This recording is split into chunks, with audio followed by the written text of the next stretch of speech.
Cənazanı gətirmişik, onu qaldırıb bura qoyaq ki, onu bir təmin, onu qoy yerindən.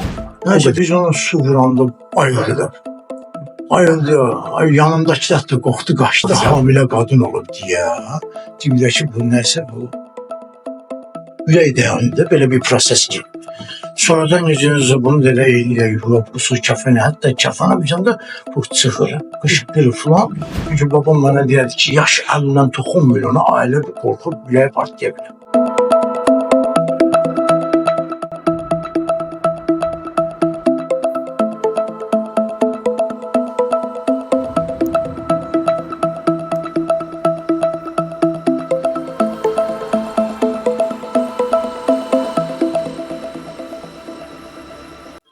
Səxavət bəy, xoş gördük, hər vaxtınız xeyir olsun.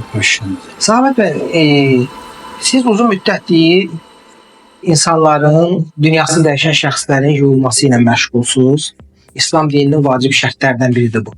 İlk öncə zəhmət olmasa bildirərdiniz ki, bura gətirilən dünyasını dəyişən şəxs hansı formada yuyulmalıdır? Yəni dini formada deyək, meyit qüslu hansı formada həyata keçirilir? İlk öncə cənazə gələndə Rəbbəlanda rəhmət edin. Cənazanı gətiririk biz. Lazım qaydada qoyulub tapın üstünə. Onu soyundurur hemen baş. Onu yuyub qusur kəfənini. 3 dənə vacibi qusurlar veriyor. Birinci qusurlarımızı verir ki, sinirlə verir qusur. İkinci qusurlarımızı konforlanmış suyla. Üçüncü qusurdaki halis suyla verir. Əks halda ya o cənazədə bir yara yeri varsa, ya dövlət tərəfindən yarılırsa, ya maşın vurulub əzilirsə, qan ehtimalı varsa, ya onu qusulu verilməsə, mümkün deyilsə, biz onu təyyəmmüm edirik. Onu da topraqdan təyyəmmüm edirik. Sonra onu kəfənə bükürük. Kəfənimizdəki 3 hissədən ibarət olaraq, birini onu fitə sayılır, ikincisi köynəkdir, üçüncüsü sərrasa. Bu mühüm. Əks halda əgər kəfəndə birdən dimama qan ləkələri ehtimal ola bilər, o cənazədən qan xaric olsun, kəfən bassın deyə bu şəriyyətin hükmündə biraz bəyənir. Biz onu hərdən cığala deyə, salafan deyə, bundan salafan deyir ki, yəni kəfənə mümkün qədər qan ləkələri düşmür. Sonra da cənazanı aparıb dəfn edir. Səxavət bəy, ümumiyyətlə neçə ildir bu işlə məşğulsunuz siz? Söz istəyim ifadəmə görə, biraz yekəxanlıq olmasın, ilk dəfə 1981-ci ildə, yəni 17 yaşım olanda babamla bir uşaq vardı, körpə uşaq dünyasını dəyişmişdi, iştifa orada. Mənə dedə qorxmursan, həyata girdin, demək ki, nədən qorxmur? Yəni bu, hər bir müsəlmanın vacib. Müslüman deyil, mən bunun özündə sənət. Bütün müsəlman qardaşları, bütün müsəlman xanımları, qızları, məsələn, qadınları yoxsa. Bu vacib, hər bir müsəlmanın boyunda bu vacib bir əməl. Bu sənət deyil. Sadəcə xalq, cəmiyyət görür ki, biz cənazəni necə, məsələn, yüksək dərəcədə Allah'ın əmri, Peyğəmbərin fərmayışı, şəriətin hökmünə əsasən qayda qanunla bunu vacibatı yerinə yetirilir, usulü kəfənlir və bunu son məzədə toprağa tapışır. Müxtəlif formada olan cənazələr olur da, qətlə yetirilmiş şəxslər ola bilər, qəzada dünyasını dəyişən şəxslər ola bilər, eyni zamanda ağır formada yanıq xəsarətlərlə dünyasını dəyişən şəxslər ola. Bunların hamısı bura gətirilir və siz burada müvafiq qaydada, əgər mümkünsə onun yuyulması, yuyursunuz, əks halda isə mümkün olmasa təmin edirsiniz. Ən ağır bu tip, belə deyək də, bu müddət ərzində hansı cənazələr gətirilib ki, o sizin yaddaşınızdan silinməyib? Yəni bir növ bir psixoloji onun təsirin altında olmuşsunuz uzun müddət. Mən deyirəm sonuncu cənazə və necə deyərlər, bir cavan uşaq var ikən, Yusuf əlində bir oğlan uşaq. Dənizə boğulur. O gündən bəri hesab edir ki, o qədər həyatın içindəyəm. Yəni Allah'ın əmrlə biz Allah'ın işinə qarışa bilmərik. Əks halda o uşaq mənim gözümün qabağına indi çıxıb gedir. Necə dünyasını dəyişmişdi həmin uşaq? Dünyadan boğulmuşdu. Yəni üzə bilməyib dənizdə, nəysə dünyasını dəyişmiş, boğulmuş. Onu boğulmuş halda gətirəndə mən o uşaqda elə bir mələk kimi, belə bir gözəl, göyçək, o qədər deyəcəm bu ölür Allah'ım. Bu dirilə bilər. Amma dünyasında o mənim indi kimi gözümün qabağına gedir. Mənim həyatımda yəni 45 il yiyib, 47 iliyim bu işin içində olduğum yeganə bir iş budur ki, o uşaq mənim gözümün qabağına gedir. Elə bir sanki uşaq yatmır. Amma qaldı əks hallarda olur, yamanlar olur. Hətta elə bir cənazə olub ki, apın sədriylə bir yerdə biz yanmış cənazəni gətirmişik. Onu qaldırıb bura qoyaq ki, ona bir təmin, onun qolu yerindən qopur. O qədər yanırdı o. Yanıb kristaldaş. Və ya da elə cənazələr olub, avariyada olub. Hadisələr olur da, kəsilmək, yarılmaq, kimi gözü. Məsələn, deyildi belə bir şeyler. Yok aldım bak heyecan olsun ya korku olsun ya çekinme olsun. Hayır asla olmuyor bu yaşıma ki. Ama o körpü uşaq dedim. İndiki bu mənim gözüm. O da hardasa səfirim bir 10 gün ya 8-10 gün olar dünyasını dəyişib. Elə mən gecə yuxularında uşağı görürüm. Elə bir uşaq məndən danışır. Bir demə.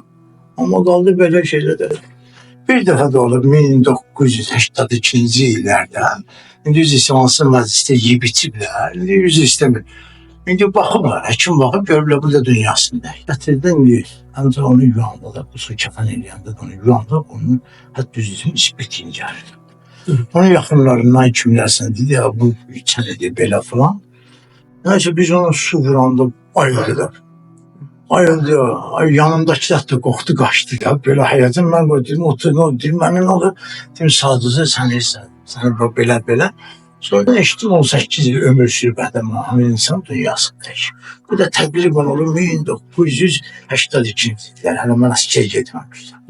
Reaksiyası necə oldu ailə məqamında? Nə dedi? Su vuranda gördüm bir nəfəsi gəldi. Hiss elədim də bu artıq bunlar üzr istəmir qarın nahiyəsi tərpəndi nəfəs. Düzü biz üzr istəm sığalıyor, şəriyyətin hökmləri vardı. Yəni daxildə olan proseslər xaricə çıxsın, kəfəndə bu birdən nəfəs aldı, neysə belə. Mənim özüm də tərcih edim, bu sıradan gördüm, gözlərini açdı. Amma oradayam filan, dedim, sakit qal, mən sənin yanındayam filan. Buradan sonra gəldi qohum akraba qaydasını. Sonra eşitdim ki, bu adam dünyasını dəyişib, 18 il ömür sürdü. Belə hallar olur. Daha sonra ondan başqa da bir Daha dəfə sonra belə bir hadisə dəfə də belə eşitdim, qadınlarda belə olur. İndi qadınlar, çünki bizim bir məlumatımız olur belə, qadınlar. O necə olur? O da hamilə qadın olub deyə, deyirlər ki, bu nəsə bu ürək dayanında belə bir proses gedir. Sonradan necə bunu da elə eləyək, bu su kəfəni, hətta kəfənə bir canda bu çıxır, qışqırır falan. Sonradan görürlər ki, bu ailə. O da səhv eləməyəcək, deyirsən, Bakı şəhərində yaşayır artıq, bunun nəvələri də var, lakin bizi boyda, biz boydan onu bizdən də kiçik olabilir. Bu məlumatları eşitmişim xanımlarda. Amma əks halda qalanda top vuran bir qadın da var idi, bizim qonşuluqda olardı. Sonradan dünyasını verir. Onun da qəbirstanlıqda, qəbirin içində orada, məsələn, biz orada Quran oxuyuruq. Yəni, şəriyyətin hökmləri yanında. Orada səs gələndə onu da biz eşitdik. Sonradan gəldilər adamsan. Dirildi, yəni Dirildi. Dirilmədi ki, onu götürdülər, hətta belə maşına qoydular, belə səliqə ilə. Çox belə yüksək. Apardı onu yerini uzatmışdılar. O yerində ayrılmış. Çünki babam mənə deyərdi ki, yaş əlindən toxunmuyor ona, ailə qorxub, ürəyə partiyaya bilər. Bu hadisələr olub. Bir neçə ildə artıq 40-45 ilin yaddaşda üzrə istəyir adam indi qozalır idi biz. Gör hadisələr belə olur. Odur ki, belə şeylərdə yüksək dərəcə fəal. Hər bir müsəlman gələ bunu həyat edir. Qorxmayasan, çəkinməyasan. İndi insan da düzü qeyd edər, samolyotdan düşüb, yanır, yarı var, yarı yoxdur. Qəzada olur, maşında yanıb. Çox şeylər rast gəlir bir ömürdə. Çox həddindən artıq cənazələr. Amma gələ bu şəriyyət hökmü, bunun qayda qanunla qüsur kəfən edib və yaxud da hansına qüsur düşmürsə, yəni yumaq mümkün deyilsə, onu biz təyammüm edirik şəriyyət hökmündən. Allah'ın əmrinə, Peyğəmbərin fərmayışına son dövrə mənzilə tapışırlar.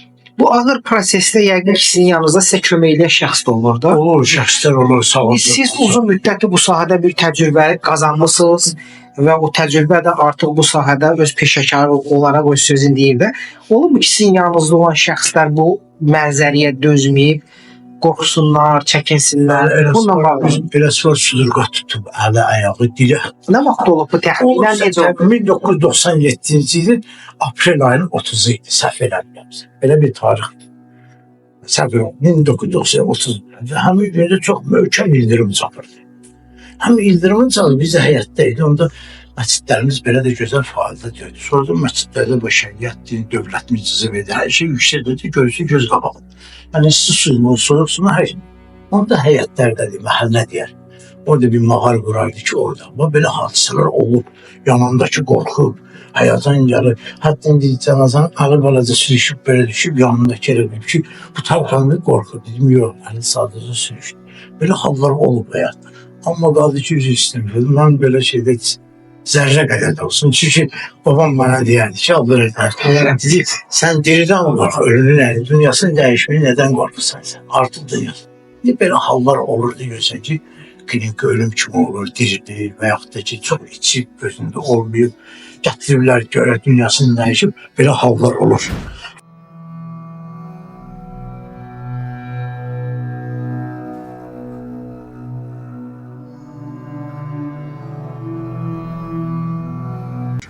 Çoxlarındır, hətta mənim babam deyir ki, bizdən böyüklərdən də qabaq belə hallar çox olur. Yəni o qədər də o vaxt 1920 neçənci ildə belə də elmi inkişaf eləmədi ya. Yəni təbabat elmi biraz aşağı səviyyədə oldu. Maraq o qədər oldu. Şükür Allaha. Həkimlər, təbiblər baxan kimi belə artıq bu dünyasını dəyişib. Səğvət bəy, bura gələn şəxslərin nədən, necə dünyasını dəyişdiyini də az çəkilişdən öncə dediniz. Məsəl üçün, boğulan şəxslərin xüsusi bir spesifik əlamətləri olur. Eyni zamanda intihar edərək gözün boğulan şəxslərin də müəyyən spesifik əlamətləri olur. İnfaq vuran insanları biz razı bilirik. Yəni artıq bədən göyərir, boyuta bu qanları, yəni infaqını təbiblər gözəlir. Boğulanların da əksəriyyəti ağzını çıxan olardı. Çünki indi təbiblər bunu gözəl bilir ki, ikisi var ki, beyni çapmadığı su qalxaması ürəyə partlayır. Ürəyə partlamaq nəticəsindən də insanda yeganə bir qulaq, ağız, burun nahiyələri çıxış var, insan ondan qıdalanır. Ağızdan çıxmayırsa qan gəlir və yaxud ağızın dişikləri qan. Hallar çox olur. Bu belə. İkisində də yalanlar indi məlum məsələdə yanında bu artıq yanan necə olur? Qaldı ki, o qazalarda, avtoqazalarda olanlar olurdu. İndi görsən ki, hətta elə bir vəziyyətə düşür ki, bir hissəsi mümkün deyil ya. Onunca biz yığırıq, müəyyən hissələri yığırıq, bir salafan deyim ya, bir torba deyim, yüz hissə, belə bir şey yok, gətirib burada. Ən sonra müəyyən qədər, yəni də yüz sifət əlaməti müəyyən qədər varsa, o yerlərə təyammüm edib, bunun dünyasını dəyişən kəfinə büküb, salafan deyib, bastırır. Əksəldəki ölümlərdə cüzəbəzə ölümlər olur. Həyat hər şey az. Yanında olanlar da yüksək dərəcə qardaşlar, sizdən yaxşı bir mümin qardaşlar gəlirlər, çıxış edirlər, iştirak edirlər. Hətta mənim bir dostum var burada, Hacı Rafael deyirlər. Onun klinikası da Remlod. Çox gözəl, yüksək dərəcə məndən iştirak edirlər. Çox. Yəni qorxmaz, o da mərk. Belə hallar çox. Həyat da qardaşımdan böyle. Yəni biz bunu demirəm, biz bunu sənət kimi özümüzdə qeyd edirik. Bütün Müslümanın vacib borcusu. Kardeşler. Yani kişi tayfası kadınları. Kişiliğinden aslı olmuyor. Dində ümumiyyətlə bu iş savab əməl hesab olunur. Müstəhəb dini terminlə deyilən vacib və yəni bu yolu güdən şəxs tərəfindən deyilən. Yəni hər bir şəxs öz ömür boyu yaşadığı ömür periodunda müəyyən Peyğəmbərdən rəvayət var. Bəli. O dərəcədə rəvayət. Amma hər şəxsə buna maraq göstərmir. Çox adam etdən qorxur, çəkilir. Sən Erasmus qardaşının cənazəsini, atasının cənazəsini yaxın gəlir. Olub mu biz sizin təcrübənizdə belə bir şey? Çox çağırmışam, heç biri gəlmir. Bunu gizlətmək lazımdır. Bir şey ki Allah'tan gizli deyilsən, mən bəndədən nə üçün gizli qalır? Amma eləsi var, qonşular, dost, tanış, zəngi, həcmətlə qeyd edir. Vəfayı qardaşımızdan gəlirlər, silahı gəlir, köməkləşir, yurda. Buna yerdə saxlamaq mümkün deyil. Bu cənazat, bu insandır. Yəni bunu kimsə bu işi qaydasından qoyur. O da biz də babamızdan öyrəndik, belə dedi, hər bir müsəlmanın vacib borcudur, 7 cənazə yüzü. Yura da bilməsə su gətirsin, orada iştirak eləsin, o da qismində sahib. Bir halda ki, hamı bilir ki, öləcək, dünyasını dəyişəcək, amma ölü bir insanın cənazəsindən qorxurlar, ona yaxınlar, hətta onu görməyə belə ehtiyat edirlər. Bu nədən irəli gəlir? Eğer biz cəmiyyəti qadından kişiliyə asılı olmaya, biz cəmiyyət, hər bir insan, fərqi yox, yuxarıdan aşağı tutun, ölüm haqqında fikirləşsə, heç vaxt ölümdən qorxmaz. O şəxslər ki, ölümdən qorxurlar, cənazədən, o cümlə, onlar ölümə inanmırlar. Amma fikirləşmirlər ki, mən də asılsın bu hala düşə bilərəm. Bəlkə bundan da beter ola bilərəm. O da insan gəlir ölümü xatırlasın hər vaxt. Onlar da ki, əksəriyyət eləsə çəkini, yuxuma girər, birdən durar mənə nəyisə qarşı, o hallarda görürsən qorxurlar, çəkinirlər, yaxın gəl. Əks halda dünyasını dəyişin, Allah rəhmət edir, dünyasını dəyişin. Yaxşı, gözəldir ki, sən mən onu köməkləşim yeniyə qaydasın. Bəzi cənazələrimiz də var, bunu da qeyd eləmək istəyirəm. Görürsən cənazəyə o sidirsin, babam mənə deyər. Deyir, baba bu sidir nə içindir? Bu, üzr istəyirəm, bu konfra nə içindir? Xalis su nə içindir? O mənə onda deyər. Deyir ki, bu sidir ki, hər bir cənazəyə vuranda cənazə gözəlləşir. Bax, konfranın edilməsi nə üçündür? Konfrada elə bir maddədir ki, 40 gün ərzində heç bir həşərat o cənazəyə yaxınlaşmır. O konfranın, yəni iyisindən. Ola bilsin ki, bir istintaq baş versin, bir cinayət işi açılsın, o konfra o qədər həşəratlardan qoruyur ki, yəni biz bir neçə dəfə, məsələn, Afrosadi ilə bir neçə dəfə qəbirlər açmışıq. Çox Ekshumasiya prosesində iştirak eləmişsiniz. İştirak eləmişəm, mən şəxsən iştirak eləmişəm. Bir neçə dəfə, halbuki 17 gün, 20 gün qəbrini açmışıq. Elə bir cənazanı indi qoyublar. Hər şey, o üzrəyəm, çoxdur. Elə cənazə da ki, 5 gün, 8 gün cənazəsidir, istintaq işi olub, açılmaq lazımdır. Mümkün görməz bir yaxın gəlir. Məcburi biz indi ağzımızı müəyyən cihazlarla bağlamayla, yəni bu ekspert kimi. Bunlara baxılmalıdır da, ya bəlkə bunu boğublar, öldürüblər, vurublar. Zəhərli bu dövlət səviyyəsində gözəl yüksək dərəcədə ekspertdir. Bir neçə biz Rafi müəllimlə olmuşuq cənub bölgədə bu vaxt. Yəni bunlar hadisələr olub belə. Amma əks halda cənazədən qorxmaq lazımdır. Yəni o insan fikirləşir, aparır. Mən də açansam belə bir vəziyyətə düşə bilərəm. Ona heç vaxt qorxmaq, çəkinmək lazımdır. Yenə deyirəm, bütün müsəlman qardaşlarım, bazılarım fasıq polis. Mənim atamı məndən yaxşı yürüyen kimsə ola bilər. Mənim qardaşımı, yəni istədiyimi bir insanı məndən yaxşı kimsə yürüyə bilər ki, mən ona can yandım. O da şəriət də deyir ki, çalışın dünyadan keçənlərinizi cənazələrini ölsün. Və onda nə olan sirlər də sizin daxilinizdə qalsın. Bu şəriətin yeganə hökmüdür. Bunu hər bir müsəlman yerinə yetirməlidir. Bəzən belə bir də deyim var, deyirlər ki, xoş əməl sahibləri, yaxşı əməl sahibləri dünyadan köçəndə ilk olaraq elə onların həm bəd əməli, həm xoş əməl sahiblərdə yuyulma prosesində o hiss olunur ki, bu hansı əməllər sahib olunur. Kərbalay bir ağsaqqal var idi, heç yanımdan çıxmır. O da Böyük Bazar məntəqəsində, orada bir dənə həyətdə bir yerdə qusur kəfənini. And olsun Allah'a, mən elə bilirdim bu cənazə güzür məndən. Kimin aferin, özümə dedim, bu oxu dünyasını dəyişir. Çünki o qədər nurani, o qədər, nə dedi qeyd edeyim onu, çox gözəl iş. Ben orada bunu dəfindən sonra yaxınlaşdım, bunun övladlarına, nə bilim. Deyib, babamız belə, dedim, xoş əməl sahibi. Xoş əməl sahibi olub ki, onun hətta belə qəbrə qoymayı rahat. Belə bizden çox vaxt gözündə ağrıq insan, qəbrə qoyulub bir çətinlik, problem yaranır. Onda belə o qədər problem yaranır. Kəfəni görsən, səhv bağlandı, açığı təzim. Amma elə şəxslər də var ki, baxsın, elə nurani, elə yüksək dərəcədə soruşmuşam, maraqlanmışam. Deyir, bu Allah yolunda çox qızları gəlib götürdü. Allah yolunda çıxlarına əl tutub, əmələ salih insanlar. Hətta Allah onun ölümündə də nümayiş etdi, göstərir cəmiyyətə. Biz sadəcə də biz bunu biraz, ne dedi, güzgün qabağını görürük, arxasını görmürük biz. Ona görə biz bunlara biraz belə münasibətimiz zəifdir, amma belədir. Allah Teala insanı öldürmür, sadəcə biz dünyamızı dəyişir. Hərdən deyilən qəbristanlıqda ölənlər falan, xeyr. Qardaşlar, öyle biz deyilən sözə qulaq asmır. Amma onlar dünyasını dəyişmez. Çox belə olur. O qədər nurani olur, o da belə şəffaf olub, bağışladan istəyir, quzaqlasın olar. Çox yüksək dərəcə, nurani, elə bir bundan nur deyil, İmam Peyğəmbər də estağfurullah. Elə olub, belə şeylər çox olur yəni. Çox, istər gənc olsa, istər yaşlı olsun, çox olur belə. Çünki bizə rast gəlib, ölümlər də bilirsiniz ya. Günü-gündən ölümlər var, qəzalar var, ev yanır, qazda boğulur, intihar olunur, dənizdə boğulur, görsə ölümlərin sayı günü-gündən artır. Yəni eləsində də biz işte içində görürük bunları rastlaşır. Bəli, düz qeyd ediyoruz. Çox nurani insanlardır belə. Ölümü nurani kimi insana görsün, mələk. Bu biz müsəlmanıyıq, biz Allah'ın əmri, Peyğəmbərin fərmayışı bizə göstərilən ağsaqqalı, bunu gərək yüksəkdir. Bu haqda edir. Məsələn, Türk dövlətində hətta mən eşitdim, qonaqda məktəb var. necə kuklanı qoyurlar, bir iki efirli gün, necə kəfənə bükməyəcək. Bunu hamımız bilməli. Çəkinməmə, nədən qorxmalıyıq bu? Bu insanlar atamdan dünyaki günə kim ondan oturub söhbət edirdi, dünyasını dəyişmək, onun cənazasına yaxın getməyə qorxum. Bu o qədər də qəbul olmayan bir məsələ. Çox razıyam, minnətdaram. Sizdə ümumiyyətlə sizdən sonra bu sahəni davam etdirəcək bir şəxslər yetişdirirsiniz? Mənim üzr istəyirəm, belə deyək, Ukrayna dövlətində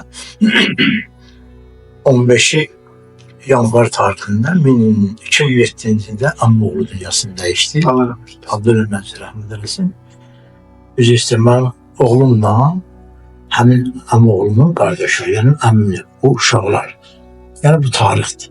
Uşaqlar da sağdılar, onlar dedi ki, dağıdan bizə deyəydi. Dedi, mən Əfqanamili neçə evlərdi görmürdüm. O uşaqlar.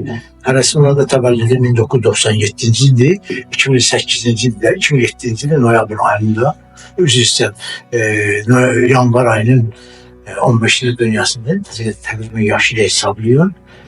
7 il buradan 10 yaşında o mənim oğlumla, əmimlə məsələ gidib, onlar su tökülməyir uşaqlar.